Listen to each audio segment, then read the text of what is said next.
generación, no puedo generalizar, todo lo que voy a hablar no es generalizando, ¿verdad? Algunos en estas generaciones no les gustan los puestos de liderazgo, a menos que les pague muy bien, pero no les gustan los puestos de liderazgo por las responsabilidades, por las cosas que conllevan, prefieren que otros asuman estos puestos o estos riesgos porque no les gusta estar al frente. La iglesia no escapa de esa situación. Nuestras iglesias, salvo algunas que podemos ver que tal vez están repuntando en liderazgo, siempre hay escasez de liderazgo, siempre hay escasez de servicio, siempre hay necesidad. Y a veces las personas que levantan la mano para servir, que no está mal, son las mismas de siempre.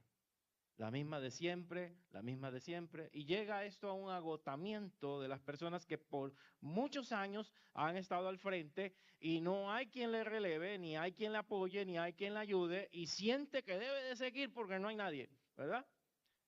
¿Será eso a lo que nos llamó el Señor? ¿Será esa la voluntad del Señor para su iglesia? Lamentablemente no se vislumbra un cambio generacional bueno o fuerte, porque sí hay gente que se levanta, por eso digo que no puedo generalizar, ni aún en nuestra propia denominación. Tenemos crisis en el área de la búsqueda de pastores, hay personas que Dios levanta como pastores, pero generalmente los vas a encontrar de mediana edad hacia arriba. Y ya algunos ya pintan canas, ¿verdad? Y entonces que no es malo, que hay sabiduría y experiencia, pero implica que su ministerio puede durar entre unos 5 y 10 años más y después no hay quien tome ese puesto.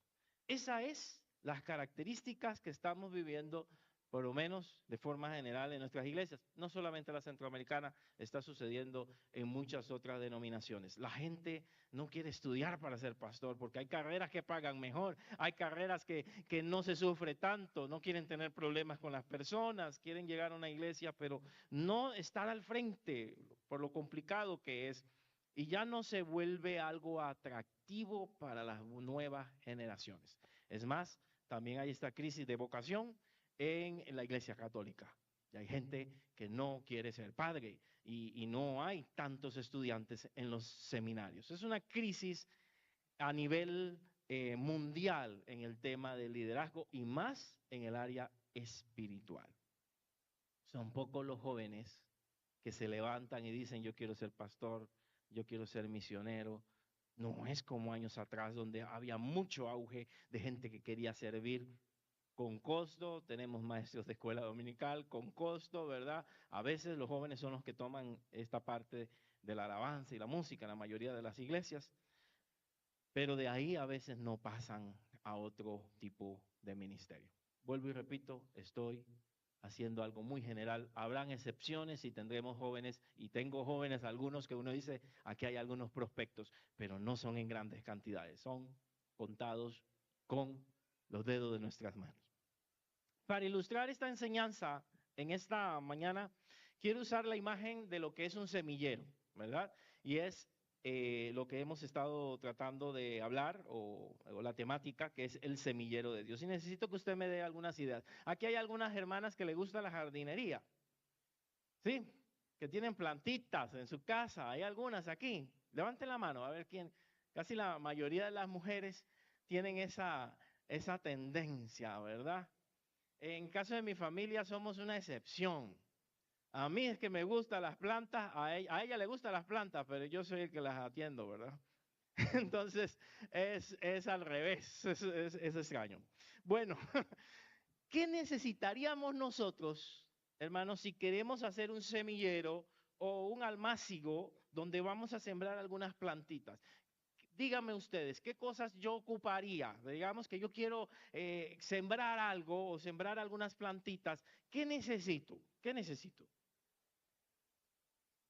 Vamos a ver si mi don puede interpretar lo que me están diciendo. Ok. Tierra, agua, abono, dijeron semilla. ¿Qué más? Cuidados, abono, herramientas, así. Cariño y buena suerte. No. Probablemente algunos necesitan buena suerte. Hay gente que le gusta plantar, pero todo lo que siembran se le muere, ¿verdad? Y tienen buena intención, pero dicen popularmente que no tiene buena, ¿qué? Buena mano para eso. Bueno, probablemente necesitemos varias de las cosas que ustedes están diciendo y voy a mencionar, y permítanme hacer algún tipo de alegoría con algunos pasajes sobre algunas cosas que necesitamos, ¿verdad? Para crear nosotros un almácigo. Y cuando hablo alegoría, o estoy hablando de un simbolismo, no que voy a predicar alegóricamente, hacer un simbolismo entre lo que es el semillero que necesitamos. Y una de estas cosas que no me mencionaron, bueno, en lo que yo oí no me mencionaron, y casi nadie tiene, a menos que se lo invente, es una especie de lugar especial, pues ya se llámese un invernadero, algunos le ponen una mallita, ¿verdad? Para protección de la planta, o buscamos, dependiendo de la planta, lo ponemos o al sol o le buscamos sombra, ¿verdad? Entonces, ¿qué buscamos con hacer los que tienen el espacio y pueden hacer un invernadero o poner alguna especie de malla protectora?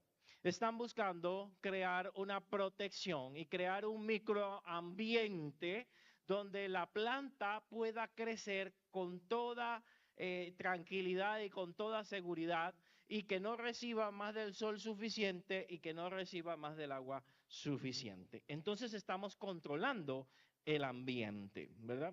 El Salmo 92, verso 12, verso 13 dice, el justo florecerá como la palmera, crecerá como cedro en el Líbano, plantados en la casa, y subrayo eso, en la casa de Jehová, en los atrios de nuestro Dios, florecerán. Había un coro muy antiguo que antes estaba basado en ese versículo. La casa de Jehová. Probablemente se esté refiriendo a la presencia del Señor, pero la casa de Jehová también era el lugar donde se celebraban las ofrendas, los sacrificios, el lugar de reunión, de celebración del pueblo de Israel. En 1 Timoteo 3:15 nos dice que la casa de Dios es la iglesia, columna y baluarte de la verdad. Por lo menos en el Nuevo Testamento, nosotros somos templo del Espíritu Santo y la iglesia en reunión es la casa de Dios. Es donde habita la presencia del Espíritu de Dios. Está en nosotros. Y si este lugar o las personas, la comunidad, la iglesia reunida es la casa de Dios, entonces en este lugar debe haber el ambiente propicio para que las plantitas puedan crecer. Debemos tener el clima adecuado para que los discípulos puedan formarse. Debe ser el clima adecuado para que los niños y los jóvenes puedan desarrollarse en nuestras congregaciones y grupos, como la femenil, no la vamos a dejar de lado, y grupos donde también puedan acercarse jóvenes, mujeres más jóvenes de mediana edad o más jovencitas y puedan acercarse y sentirse bien en la comunión de la iglesia.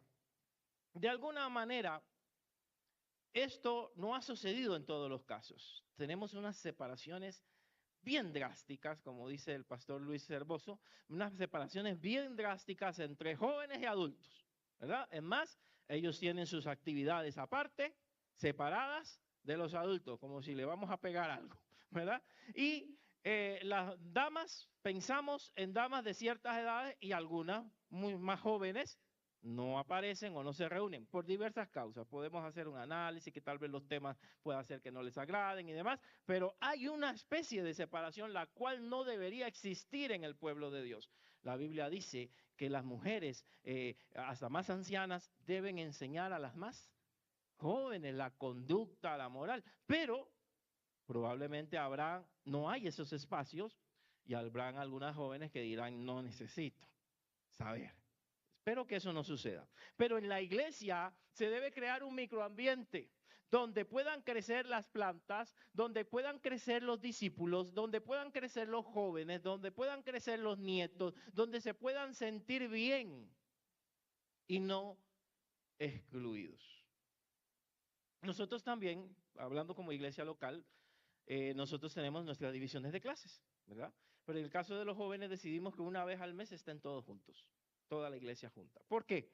Para que ellos se vean como iglesia, como una sola comunidad, no como un grupo separado que llega directamente a su reunión y que no tiene que ver nada con la iglesia. Cuando crecen, a veces no quieren hacer la transición y no se quieren unir a la iglesia y se ven como un grupo independiente. La iglesia debe tener el ambiente donde un joven se pueda desarrollar, donde un niño se pueda sentir bien, donde una madre con niños pueda llegar con tranquilidad a la reunión de mujeres y no decir, como a veces despectivamente dicen, no es que es un grupo de señoras, ¿verdad? Y yo tengo 20 y tantos, no es un grupo para mí. Debe ser un grupo donde todas se puedan sentir bien y donde no solamente se alimenten a las señoras, sino que también se pueda alimentar a las más jóvenes, donde los temas puedan ser variados, donde puedan haber no solamente temas para atender a los nietos, sino también las madres que tienen hijos pequeños, sino también las recién casadas, etcétera, que pueda ser un ambiente donde todas las plantas puedan crecer, las más grandes como las más pequeñitas. Pero qué triste es cuando en la iglesia no existe ese ambiente, cuando hay división y cuando hay separación entre nosotros mismos y donde alguien no se siente bien dentro de la iglesia.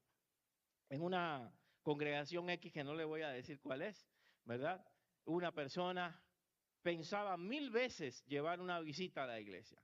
Eso debe ser triste.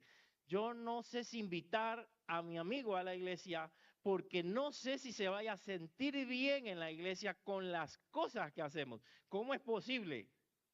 En la iglesia deberían sentirse bien las personas.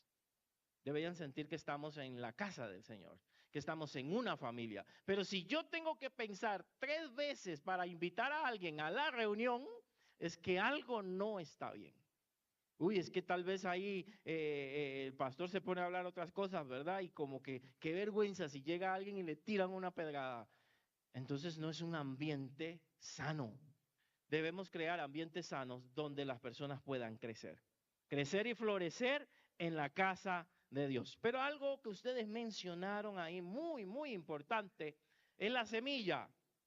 La semilla, ustedes lo saben, ¿verdad? En pasajes como Mateo 13, se nos dice que el sembrador salió a sembrar y ¿qué era lo que sembró? La semilla. Y por contexto entendemos que está hablando como la semilla, la palabra de Dios.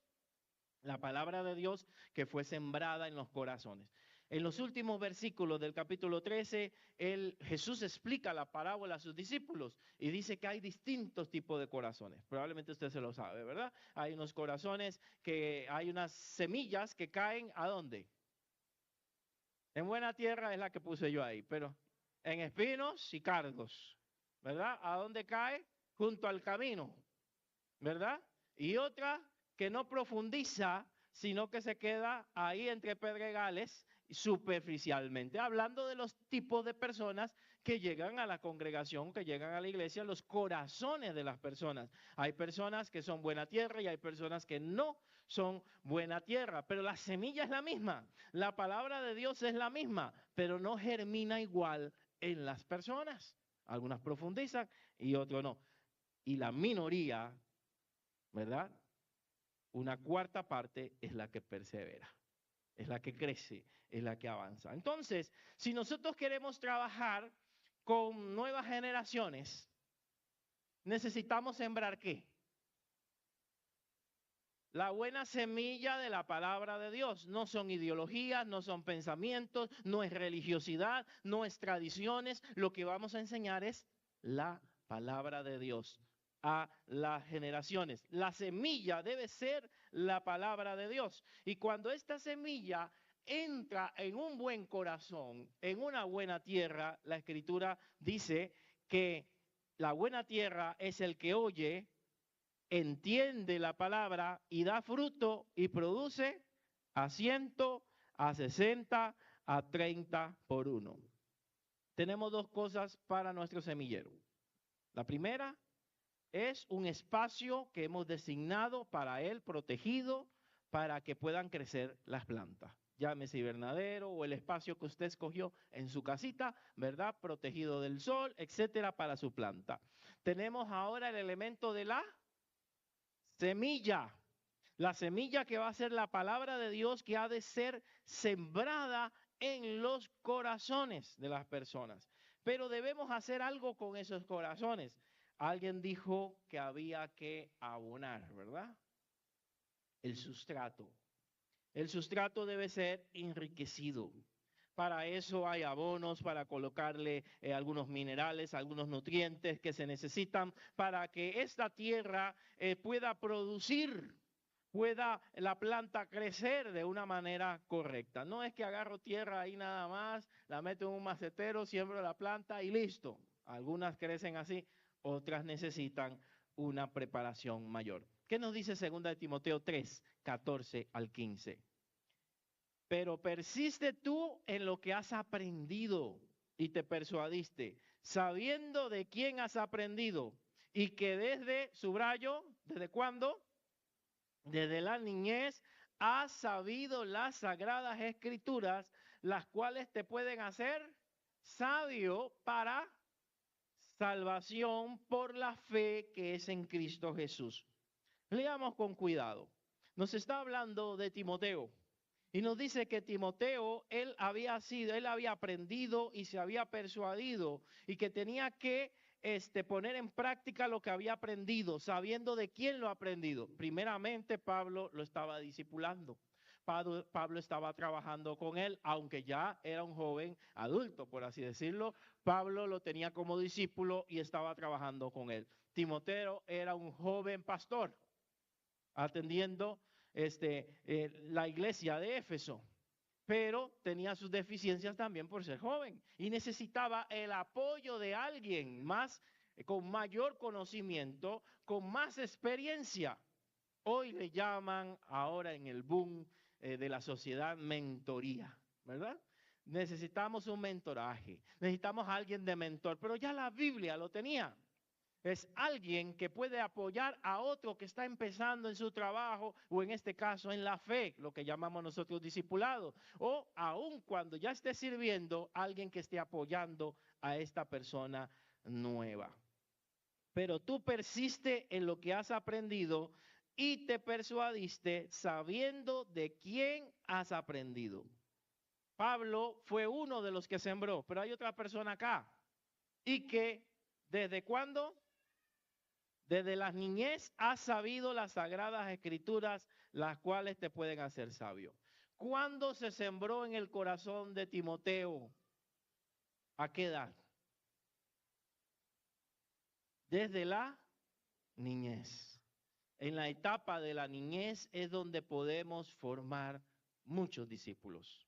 Hermanas aquí presentes, usted dirá, bueno, yo no tengo un grupo, yo no lidero un grupo. Pero estoy seguro que usted tiene contactos con sus hijos, con nietos, con sobrinos, con personas en las cuales usted puede sembrar la palabra de Dios y que ésta pueda dar fruto en el futuro. Así que los consejos que usted da, las lecturas que usted hace, las oraciones que usted hace con ellos, los consejos que usted da, no es en vano. Usted está sembrando la palabra del Señor en las futuras generaciones. Y si no lo hacemos, hermanos, vea las noticias y vea las redes, cómo estamos, ¿verdad? Unos quieren ser gato, perro, y una gran parte son jóvenes. ¿Qué está sucediendo con nuestra sociedad? ¿Dónde está su identidad? Estuvo el boom, ¿verdad?, del LGTBQ+, lo cual no voy a discutir acá, pero estuvo el boom, pero ya el ser humano ahora ya no quiere cambiar de sexo, ahora quiere cambiar no es ni de identidad, ahora de especie. Y no vamos a criticarlos, pero significa que hay un problema. El ser humano no quiere ser imagen de Dios. Quiere ser otra cosa, contraria, no acepta la realidad para la cual fue creado. Si nosotros no sembramos la palabra de Dios en los niños, en los jóvenes, en los adolescentes, Muchos de ellos podrán tener estos problemas. ¿Qué haremos cuando se presente a nuestra congregación alguien con una máscara de perro? A como vamos, 5 o 10 años, eso puede suceder. Si usted no sabe, ahorita hay una lucha, aunque como se vino esto en otros países, Costa Rica nunca se quiere quedar atrás. Están pidiendo a las municipalidades para poder hacer eventos con esas personas. O sea, pronto vamos a ver gente en las calles con estas cosas. Ya están solicitando el permiso para sus eventos. Tenemos que trabajar con las generaciones. La generación post-pandemia quedó muy dañada también. Ese encierro no nos hizo bien, y menos a los niños y a los jóvenes, que los más buenos les cuesta socializar. Que cuando vemos los profesores han encontrado más problemas de salud mental en esta generación que en las anteriores. Problemas de crisis, no pueden estar en grupos y muchas situaciones. Tenemos que invertir en ellos, tenemos que trabajar en ellos, tenemos que pensar en nuestros niños, en nuestros jóvenes. Sembrar el sustrato, prepararlos con cuidado para que al tiempo esa palabra pueda crecer y no sean objeto de lo que la sociedad les quiere meter como normal, porque todo eso se irá normalizando. Todo eso se irá normalizando. Ahora, si yo quiero darle una atención todavía más individualizada a mi plantita, a la plantita que yo estoy o a las plantitas que yo estoy sembrando, voy a necesitar algo. ¿Qué será? Amor, sí, vamos a ver si con el amor. Ajá, más individualizada. Por ahí alguien dijo una vasija. Muy bien, yo veo que ustedes son muy amorosos con sus plantas. Me han dicho amor a la planta, dedicación, esfuerzo, cariño, a gente que le habla, ¿verdad? Etcétera. Hoy, ¿cómo amaneciste tú? Y ahí va. Ok, pero no. En este caso, lo que vamos a necesitar es un almácigo, porque estamos hablando de un semillero. Estamos hablando de un lugar donde tengan esos cuadritos o esas separaciones para colocar cada plantita para que las raíces no se mezclen y para poder atender a la plantita uno a uno, de forma individual. ¿Las ha visto, verdad? Esas separaciones que tienen para poder alimentarla una a una, y si una está dañada, la otra no afecte a la otra y podamos trabajarla individualmente. Eso le llamaríamos nosotros un discipulado individual e intencional, donde vamos a estar trabajando individualmente con la persona.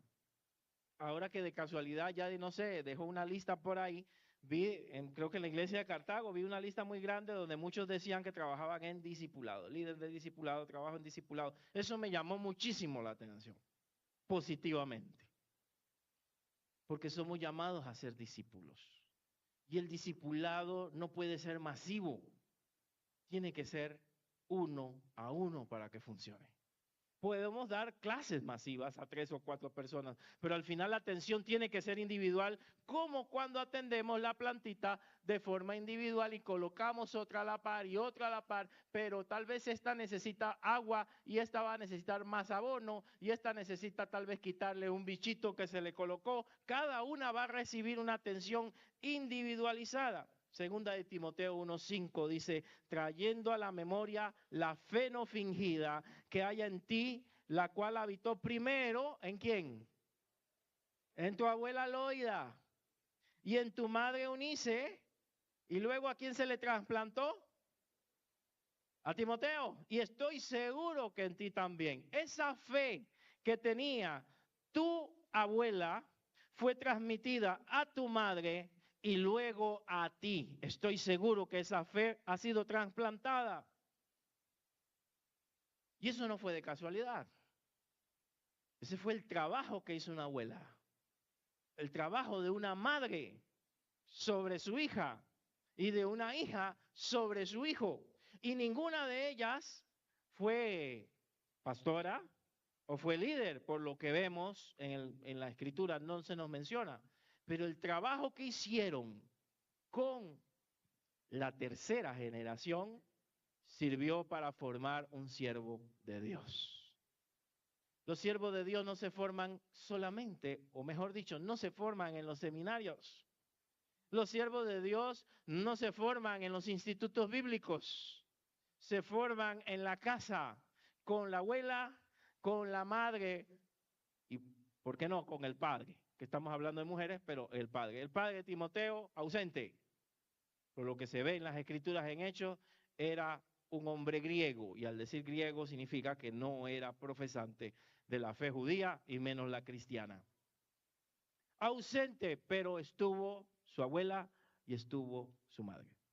Hoy que vemos hogares disfuncionales que traen muchos problemas a las siguientes generaciones, eso no significa que usted no pueda marcar el corazón de sus hijos y de sus nietos. Sí lo puede hacer positivamente. Y eso fue lo que hizo Loida con su madre y con su hija, perdón, Eunice, y Eunice de esa manera también con su hijo. Recuerdo en mi caso, yo no crecí en un hogar cristiano, sino que más bien disfuncional, pero mi mamá tenía una costumbre, y era una costumbre de que al acostarme me leía un pasaje bíblico, me leía un salmo, y hacíamos una oración. Al tiempo, cuando yo llego a la iglesia a los 16 años, conocía muchos versículos bíblicos y no fue por la escuela dominical, sino fue por mi mamá que me leía las escrituras.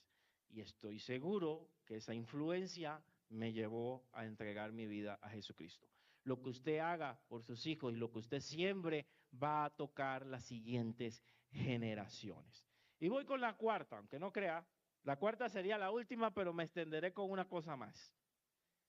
Después de hacer esto, ya tenemos nuestra plantita, hermanos. Vean los pasos para usted sembrar, ¿verdad? Se lo estamos dando aquí gratis. Después de tener la plantita, ¿qué vamos a hacer? Sí. Pero la plantita ya se me está creciendo. Exactamente, ya pegaron una. Trasplantarla, trasplantarla. Ya no puede seguir ahí porque aunque esté recibiendo agua, aunque esté creciendo, ya puede dañar a la otra planta, ya las raíces están bastante grandecitas, ya la persona no la podemos tener en un nivel toda la vida enseñándole lo mismo. Necesitamos trasplantar nuestra plantita. Segunda de Timoteo 2:2. Es el envío y la multiplicación. Lo que has oído de mí ante muchos testigos, se le dice a Timoteo, esto encarga a hombres fieles que sean idóneos para enseñar también. Vea las generaciones. La abuela le enseñó a la mamá de Timoteo. La mamá de Timoteo le enseña a ¿quién? A Timoteo. Y ahora Pablo, y Pablo también está ahí apoyando, y Pablo le dice que él tiene que buscar hombres idóneos, cuarta generación, para que puedan enseñar también 5 grupos. 5 grupos. Algunas iglesias ahora, aquí mismo en Costa Rica y en nuestra iglesia centroamericana, están experimentando una disminución de niños grande. Y se debe por varias razones. Una, tal vez nos falta un trabajo intencional con los niños. Y dos, la más lógica, las parejas hoy en día no tienen niños. Tienen muy pocos o no tienen y otras deciden no tener. Eso es un derecho de cada quien, entendemos. Pero a nivel poblacional hay cálculos que dicen que a cierta cantidad de años, si Costa Rica, ya están hechos los cálculos, no va a tener niños ni jóvenes. Y va a suceder lo que está pasando en otros países, donde hay que invitar a la gente para que vaya a esos países a casarse y a tener hijos, porque no, los de ahí nadie quiere. Hasta ofertas hay, ¿verdad? Con todo pago para que se vaya a tal lugar. Una extinción, hermano. Ahorita no lo vamos a ver, pero a largo plazo es menos tanto. No me acuerdo la página donde hace el análisis, donde ya no son tantos niños, creo que estamos en 2 a 3, 2, termina en 1, luego en 0 y luego en menos tanto. O sea, ya no hay, ya no habrán niños. Ahora, mi mensaje no es para que tengan hijos, ¿verdad? Sino para que tengan hijos espirituales. Sino para que aprovechemos aunque sean poquitos, demos gracias por esos 10, por esos 5, por esos 15, por esos que andan corriendo por la iglesia, ¿verdad? Demos gracias por ellos, porque ahí tenemos trabajo que hacer para futuras generaciones. Lo que has oído de mí ante muchos testigos, esto encarga a hombres fieles que sean idóneos para enseñar también a otros. Tenemos que reproducir en ustedes, hermanos y hermanas, y con mucho respeto y con amor lo digo, que peinan ya canas, sus canitas, aunque algunas se las pintan, ¿verdad? Me di cuenta, ¿no? Pero algunas peinan canas. Yo no peino tanto, pero ya la barba sí tengo. Ya el color blanco se va apareciendo, o algunos yo lo tratan de ocultar, pero ahí está. Lo digo porque yo tengo un tío, ojalá no me esté oyendo la grabación, que él nunca le he visto el pelo blanco. Nunca, nunca. No me lo imagino con el pelo blanco. Pero es fiel, se pinta, ¿verdad? Se tiñe todo, todo, todo, todo, todo. Nunca le he visto nada blanco. O sea, bien cuidadoso. Ya está por los 70 y resto de años y nada. ¿Qué toma él? Algo de la juventud o algo. Pero no, me dijeron ahí que usaba un tinte ahí. El asunto es que nosotros tenemos que trasplantar. En ustedes hay sabiduría. Que nadie le diga lo contrario. Aquí también hay mujeres de mediana edad y hay algunas muchachas acá. Pero hay sabiduría, hay experiencia, hay conocimiento. Que no se sientan ustedes relegadas, porque a veces las generaciones nuevas van echando a un lado a las otras y usted tal vez como que se siente desplazado o desplazada. No, en usted hay conocimiento, en usted hay experiencia, en usted hay sabiduría. Lo que pasa es que tal vez ahora usted ocupa otra posición. Ahora usted se va a convertir en una entrenadora. Ahora usted se va a convertir en una mentora de nuevas generaciones. Ahora usted es una consejera. Gloria a Dios por las que están sirviendo todavía con gran edad. Pero si en algún momento no puede, porque su salud se lo impide, porque hubieron cambios tal vez hasta en la iglesia, ¿verdad? Y tal vez no está ahí, eso no significa que usted no pueda servir. Eso no significa que su experiencia se tenga que ocultar. Eso no significa que usted no pueda disipular. Y lo que yo quiero hacer énfasis aquí, que el trabajo que usted hace con sus nietos, con sus hijos y con algún joven o alguna mujer en la iglesia de menor edad, es un trabajo que vale la pena porque usted está marcando una siguiente generación. ¿Qué pasará cuando el Señor nos llame a su presencia? En unos, ¿qué? 50 años, ¿verdad? Sí, ¿por qué no? Aumento la esperanza de vida. En unos 50 años tal vez, algunos. El Señor les llame. ¿Seguirán habiendo reuniones de FEME? Pregunto. Las muchachas que quedaron por ahí, ¿se les ocurrirá hacer una convención si Cristo no ha venido? ¿Se les ocurrirá hacer una reunión? No lo sabemos. Y es probable que algunos, y espero que no, entierren el ministerio. Y eso no es lo que deseamos. En nuestra denominación, lo vuelvo a recalcar, hemos sufrido en los últimos años muchos reveses. El único ministerio en la denominación que está en pie son ustedes. Y aparte, el IPCA, que ahí colaboró. De ahí, misiones no está.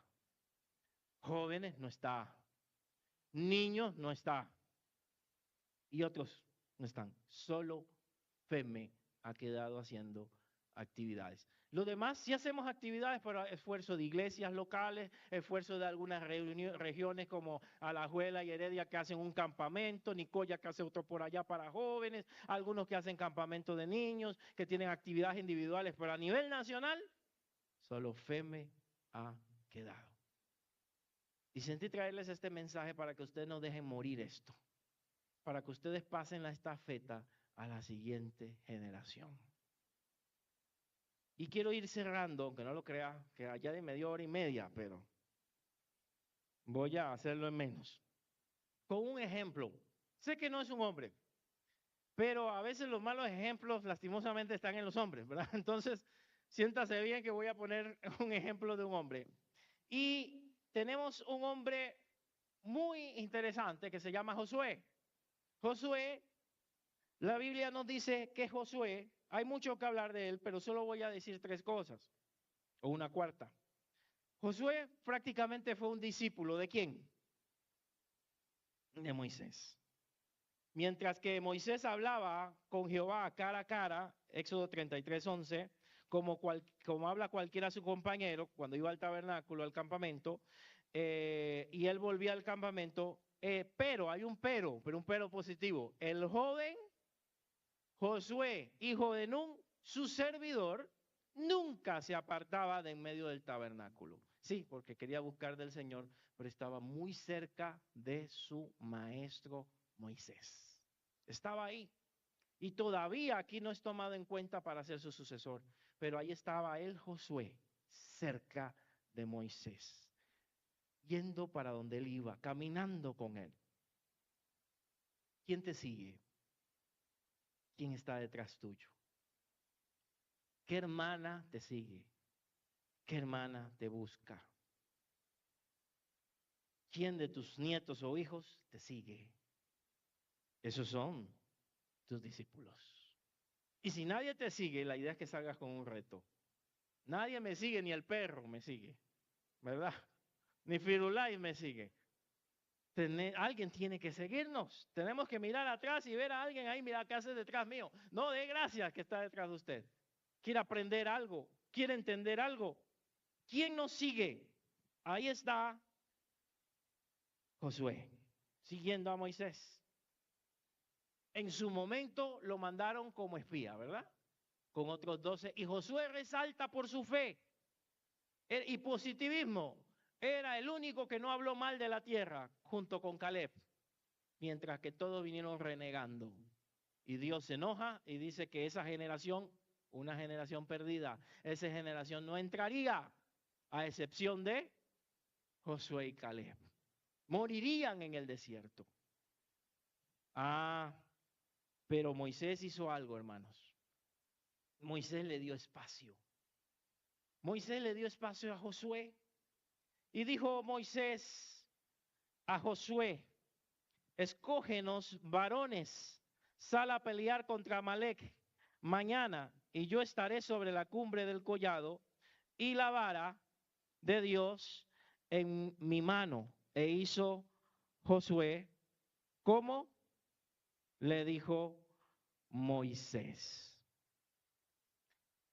Moisés le delegó funciones a Josué. Como le dije, Moisés en una ocasión lo envió como espía.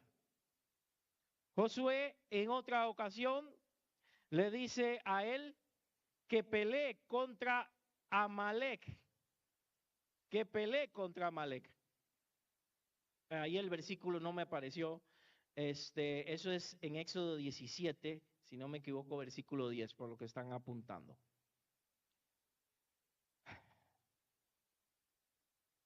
Moisés era un hombre de oración. Josué era un hombre de guerra. No digo que no orara. Las habilidades, 17:10 por ahí. Las habilidades eran diferentes. Moisés pudo haberse hecho el valiente. No, yo soy el hombre de Dios y agarro una espada, yo voy a ir a la batalla. No, le delega a Josué, quien tenía mayores capacidades para la guerra, para que él desarrolle la batalla. No todo lo podemos hacer nosotros. No tenemos todo el conocimiento, todas las habilidades y hay que ser sincero, ni todas las fuerzas para hacer todo nosotros. Los que están en liderazgo, no todo lo puedes hacer tú. Necesitas de un Josué. Necesitas de alguien más joven que esté a la par tuya. Necesitas enseñar y preparar y entrenar a alguien que más adelante puede ser que ocupe tu lugar. Necesitas transmitir los principios y los valores cristianos a otra generación. No puedes dejarlo ahí. El problema con esto, y voy a hablarlo a nivel de pastor, es que cuando vemos a una persona desarrollarse nos da miedo, nos da temor y digo, bueno, no la voy a poner porque no me quite el puesto. Enseña mejor que yo y la gente, ¿cómo le dice? ¡Ay, qué bonito! A mí no me dicen nada, ¿verdad? Ya hace tiempo no me dicen nada. Y entonces viene el celo ministerial ahí y me puede sacar al hermanito ahí del programa, por favor, ¿verdad? O en un grupo de líderes. Ya ustedes han caminado mucho y podrán ver cuando una persona líder también se pone celosa y comienza a quitar a alguien que viene surgiendo y lo comienza a empujar, porque aquí el que manda soy yo y el que ha estado en la iglesia por muchos años he sido yo. Esa no es la actitud a la que Dios nos llamó. La actitud es de preparar a alguien para que ocupe mi lugar y si tengo que preparar a otro, sigo preparando a otro. Y no me debo lastimar si esta persona se desarrolla mejor que yo, porque el mismo Jesús dijo que nadie es mejor ni mayor que su maestro. Usted va a ser el maestro de esa persona. Usted va a ser el maestro de ese líder. Usted fue el maestro o el discipulador de ese ministro. Y esa es su gloria. Lo que él alcanza es como si usted lo alcanzara, porque usted lo ayudó a formarse. Lo que haga su nieto, lo que haga su hijo, lo que logre, es producto de su trabajo, de lo que usted sembró en esa persona. No debe haber lugar para el celo. ¿Qué hizo, hermanos? Ah, bueno, ya apareció el texto, ya creo que ya apareció. Éxodo 17:9 dice, fue paseo. Fue empoderado, es una palabra que usan mucho, ¿verdad? Las mujeres hoy en día, pero vamos a usarla de una manera positiva. En su tiempo, ya cuando Dios le dice que tiene que buscar un sucesor y que Moisés no va a entrar a la tierra, le dice que busque a Num, a Josué, hijo de Num, para que lo nombre en su lugar, que lleno del espíritu de sabiduría, que ponga sus manos sobre él. Esto indica que él era su sucesor.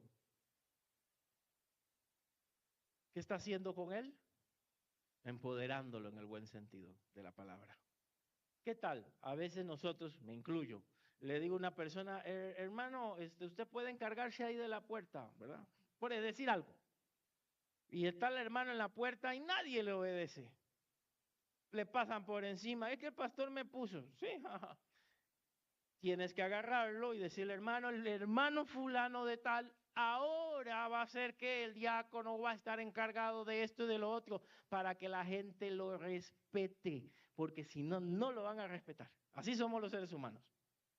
Hay que empoderar, hay que dar autoridad, y a veces la autoridad nos da miedo delegarla, la autoridad también se delega, para que la otra persona pueda fungir. La pongo en un puesto, pero no le doy autoridad.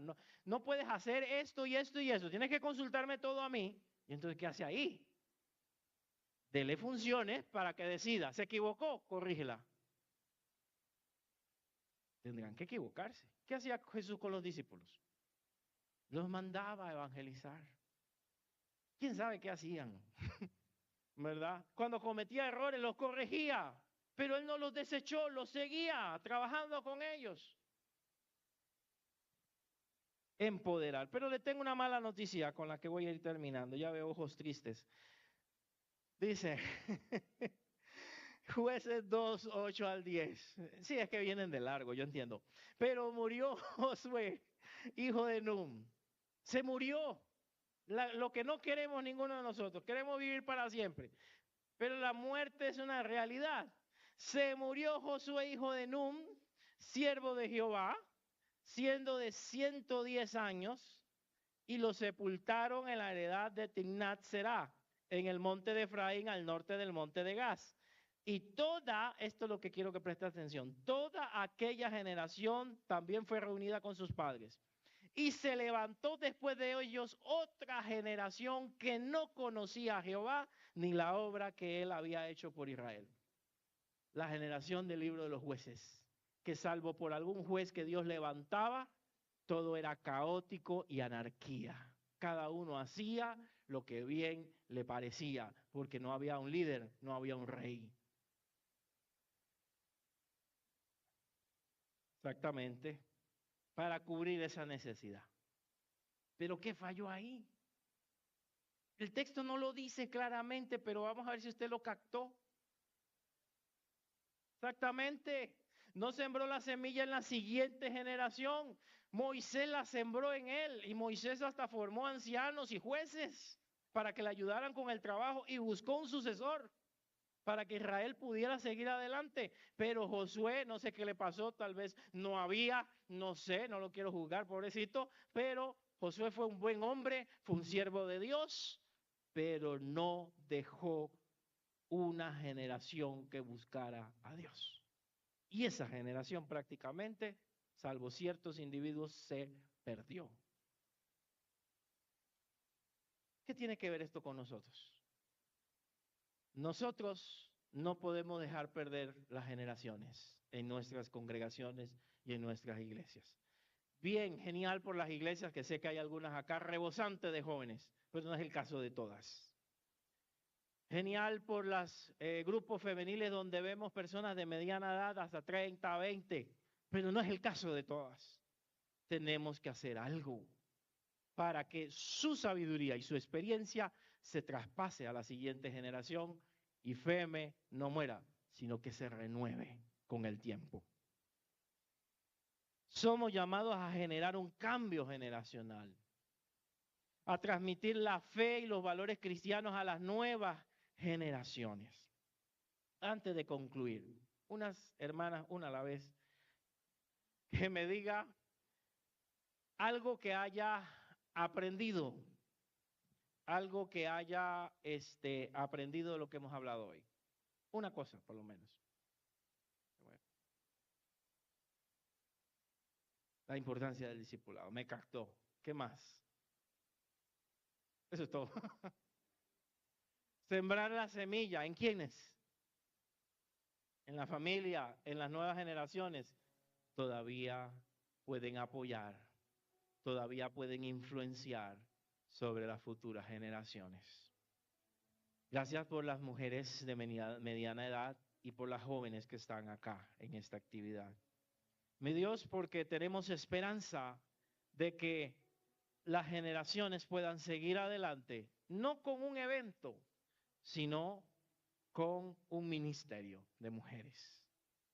Que FEME o el nombre que tengan al futuro, porque puede ser que cambie, pueda seguir adelante hasta que el Señor venga y pueda influenciar para que los ministerios que hoy, Señor, están detenidos en nuestra denominación, se levanten nuevamente grupos de jóvenes, se levanten nuevamente una pastoral infantil, se levante nuevamente una agencia misionera, se levante nuevamente un ministerio evangelístico. Señor, restáurala nuestra denominación, y sé que puedes hacerlo con la semilla que mis hermanas han de sembrar en los corazones.